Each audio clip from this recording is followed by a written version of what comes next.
Ezi zinto ezi siyazithetha. Ndiyaphinda namhlanje asifuni okanye mandithi andifuni igazi lomntu libuzwe kum.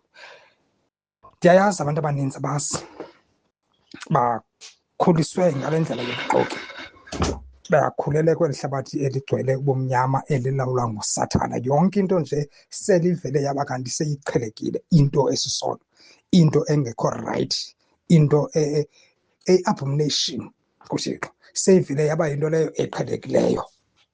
Akukho umntu oyaziyo into erayithi nerongo.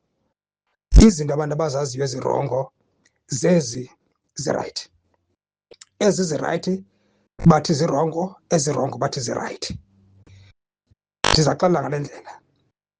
Umntwana okhulele kwikhaya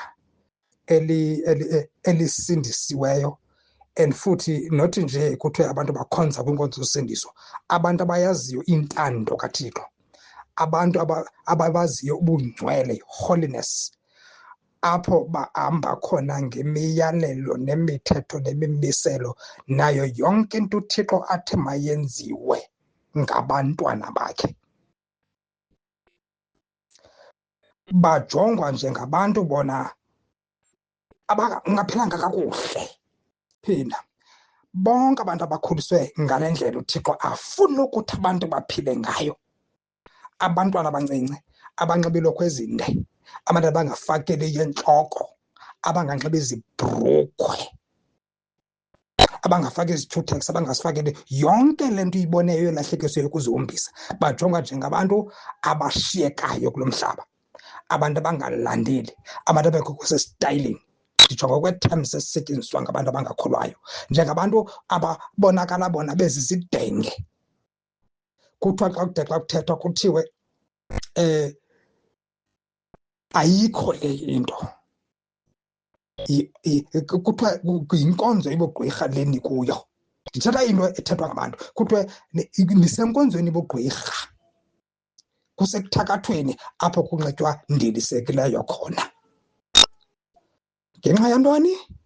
Abantu bakhuliswa ngendlela yobuxoki, babona ezingqondweni zabo bahlala besithi yiyo lena indlela yokuphila. So xa bebona into ngokuyinyaniso, bavele bayikhabe yonke loo nto leyo, babone ukuthi ayikho le, ngoba bakhulele ebumnyameni, abayazi light, abayazi kunento kuthiwa yi-light. Bahlele ebumnyameni bengazazi bona ukuthi bahlele ebumnyameni, bacinga ubumnyama bakubo bathi yi-light. Xa kufika i-light bathi bubumnyama, light bathi bubumnyama, obumnyama bathi yi-light. Abantwana bakhuliswa befakwa umoya wokuthi babe kanti bathandana bebancinci, ngoba xa ufaka umntana wakho iminiskirt umfundisa ntoni? Iminiskirt yona yile yenza abantu abadala abasibabonayo bajongwe ngamadoda, babancwase. Abanye namhlanje bayadlwengula, bedlwengula abantwana kuba babone amathanga sisa abadala, kuba bengenamandla osisa abadala bahamba bayokudlwengula abantwana. Bafuna laa nto ingaphaya, laa miniskirt. Wena ke ngoku mzali omdala unxibisa umntwana wakho ngendlela yezifebe, yomarhosha, uthi umntwana wakho naye makarhoshe, alandele abanye aba badala barhoshayo bathengisa ngemizimba. Namhlanje mandiyiphinde le nto. Yaqala koomarhosha le ndlela yokunxiba, yaqala kubantu abathengisa ngemizimba, ngoba uSathane wayefuna ukuba bathengise. Usathane wayefuna ukuthi bathengise ngemizimba yabo. Umntu ongumarhosha akavelanga wazicingela ukuthi yena makanxibe ngolaa hlobo anxiba ngalo lokuthi umzimba wakhe okanye abeze.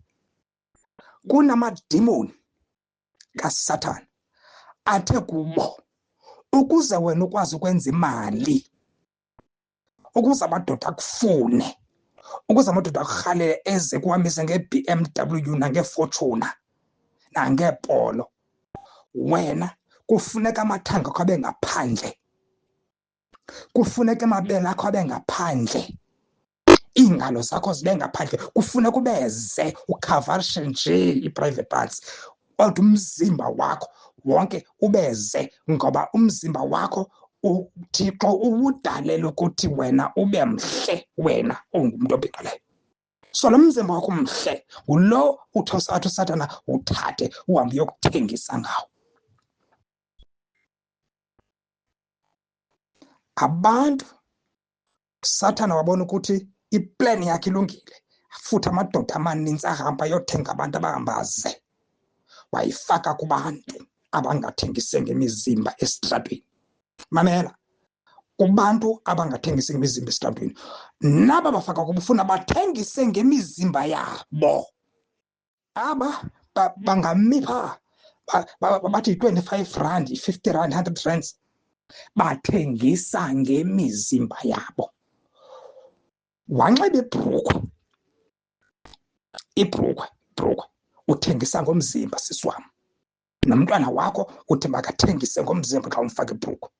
Wafaka iminisketi uthengisa ngomzimba. Andiyithethe nje phandle le nto, ngoba inyaniso ayaziwa. Abantu bakhulisele ebuxokini, bahlala behlele kobo buxoki, bakhulisela abantwana babo kobo buxoki, inqwane yonqolo lezinyanya. Zizinto ezo endifuna sizazi, futhi ezo zihlala apha engqondweni yethu. Umntu ayenze into eyivile ukuthi le into irongo kukuthengisa ngomzimba, uyazibulalisa yena. Nditshilo apha kule veki ndathi abantu bacinga fanuba imizimba le yeyabo, kanti akekho umntu ongowakhe. Umntu ngokaThixo, wadalwa nguThixo. Ngathi hayi ngumzimba wam lo, ndizanxiba iminisketi, ndizanxiba nakanjani na, ndizawufaka ibhrukhwe yam, andinangxeba, ndizawufaka iimakeup zam, ndizijike indlela uThixo andidale ngayo. No, ngumzimba kaThixo, ungokaThixo. Xa ujika indlela uThixo akudale ngayo, uthetha ukuthi wena uthi Thixo, jonga le ndlela yakho andiyifuni, ayikho le nto wayenzayo, ndifuna le. Uthi wena ndifuna le. Mamela ke, yabona umntwana angathi abe na-6 years sele eyazi inyaniso, ingqondo yakhe iphelele. Ndifuna ke siye phaa kule ncwadi yesitshilelo leya, ncwadi yesitshilelo. Wena othi ilizwi likaThixo alikho xa kuthethwa ngesigwebo, xa kuthethwa ngesihoko, yeyakho. Kodwa ke ikhona imini ezayo ozawuyazi ukuthi ikhona le nto sisihoko, ukhona imini yomgwebo. Njengoba simane sithatha iivesi ezimnandi nje, siziyeke zona zizo ezifunekayo, zinyanzelekileyo ukuthi sizazi, sizifundile, siphume ebumnyameni singene kukhanyeni. Njengoba simane sithatha ezo vesi ezo nje zimotiveyithayo, zisititiveyithayo, senza yonke le nto lena siyifunayo, ngenye imini sawafuna la mazwi abe ngafumaneki. Sabafuna omalibonge bethetha, babe besengathethi omalibonge bengekho. Sifuna ukuva iBhayibhile lena selitshisiwe, ikrazuliwe, ungasoze uphinde uyivele nto kufuneka uyenzile. Phofu ke noba ungaba kanti uyivile awuzokwazi ukuyenza, ngoba kuzabe kungekho moya ingcwele, kungekho mthetheleli, kungekho bani, uwedwa namadimoni kaSathana after ibandla lihluthiwe. Ncwadi yesitshilelo chapter 20 verse 11. Nicima kuyadlalwa. Nicima kuyadlalwa nina. Nicima kuyadlalwa njengoba izinto nizithatha ngale ndlela nizithatha ngayo, nizithatha for granted. Ngenye imini niyaze nikhale, futhi lo mini ayikho kude, imini yangoku. Ndaza ke ndabona isihlalo sokulawula esimhlophe, kukho ohleli kuso. Umhlaba namazulu bambaleka, ambaleka akwaba sabonakala. Ndabona abafileyo abakhulu kwanabanci bemile phambi kwesihlalo sokulawula, zavulwa iincwadi, kwaza kwavulwa nyenye incwadi eneenkcukacha zobomi. Ndifuna sibethelele kule ndawo ethi kwakumi phambi kwesihlalo sokulawula sikaThixo abantu abakhulu nabantu abancinci. Nantso nje into endifuna siyazi. Ngathi hayi, it's just a kid, ngumntwana lo wethu, singamcebisa nje nanjani na, singenza nje nanjani na, angavumeleka nje enze nje nanjani na. Hey, akuzokutshiwo kumkani mamazweni xa kuvula incwadi 1 6 years wayazi into right ne-wrong. Phofu ngokukaThixo uzabe yazi into right ne-wrong, kodwa ngokwabantu uzabe engayazi into right ne-wrong, ngoba uzabe ezalelwe esonweni kubazali abangaboni, kubazali bangamaxesha likaThixo, kubazali abangenangqeqesho. Bangabaqeqeshiyo abantwana babo ukuthi bahlonele uThixo ngemizimba yabo nangezinto abazibukelayo. Bekhulele kubazali abangaqeqeshekanga, abangenangqeqesho, abangayazi nase-left nase-right, e-right nase-left, bengakwazi ukwahlula inyaniso nobuxoki, besazi ubuxoki. Bakhulise abantwana babo, bangabaqeqeshi ngendlela efanele abantwana. Ngoba iBhayibhile yasixelela phandle ithi mkhulise umntwana ngendlela efanele umntwana, naxa athe angikhula akasayi kumka kuyo. Yabona nje uba sisenza opposite, simkhulisele ebuxokini, abasoze abantwana bethu bemke yasebumnyameni ngqeqesho. Yiyo le nto nangoku besakhalisa iingoma ezijayivisayo. Abantwana nangoku baye ezithaveni ngoba bakhulele kulo mhlaba wesono wokuthi umntu uhamba ithaveni ufuneka anxile. Phofu beqaliswe emakhaya kule micimbi apho ufumanisa ukuthi umntana kuthiwa makazorhabula ithothi, kodwa hayi selani. NakoDisemba kuthiwa baphendle into bemnandi, banika utywala abantwana. Nangezi pati bazenzayo zezi birthday kunika utywala abantwana, kuthiwa abantu banxile. Abantwana bawuxhaka kuthiwa kudingwa imithandazo, kodwa bona ngabazali bona qala bafake etywaleni. Ingqeqesho yabantu abangaqeqeshekanga, abazali bobuxoki. Ndihlala ndisitsho ndisithi yilumkele into eyenziwa ngabantu bonke, yilumkele into eyenziwa sisininzi, sukulandela isininzi. Mamela ndikuxelele, ithi iBhayibhile ihlabathi lilele konke indawo, ihlabathi lonke liphela lilele konke indawo. La verse ithi abantu bonke abaphila emhlabeni balawulwa nguSathane. Andithethi ngeSouth Africa, andithethi ngeZimbabwe, ndithetha umhlaba wonke umhlaba ulawulwa nguSathane. Abantu abaninzi emhlabeni bakhonza uSathane. Ndifuna ungayibhudi le nto xa ndisithi bakhonza uSathane, wena uthi hayi jonga,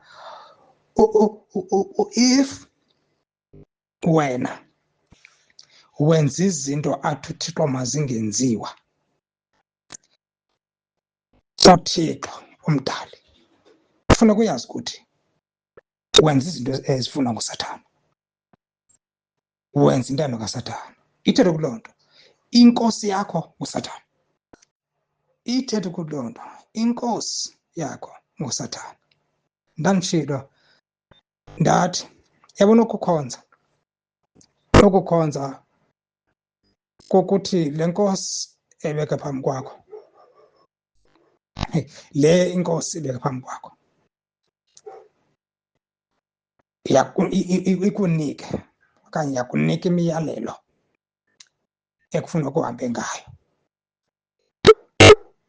wena uhambe ngayo. Ithi loo nto ukhonza leyo nkosi, le nkosi eme phambi kwakho ekunika imiyalelo, wena waze wahamba ngayo, uyayikhonza ngokwenza ngohlobo ethi yona mawenze ngayo. KukuThixo, kukuSathane. USathane uphika isizwe likaThixo, akafuna abantu bathobele uThixo, bahambe ngemimiselo nangemiyalelo kaThixo. Yiyo le nto ke namhlanje ubona kukho ezi bhola sithetha ngazo, yiyo namhlanje ubona kukho ezi bhrukhwe ezinxitywayo, kukho ezi fayibha zinxitywayo, kukho ezi minisketi ezinxitywayo, kukho le minqamlezo kukhonzwa kuyo yoMary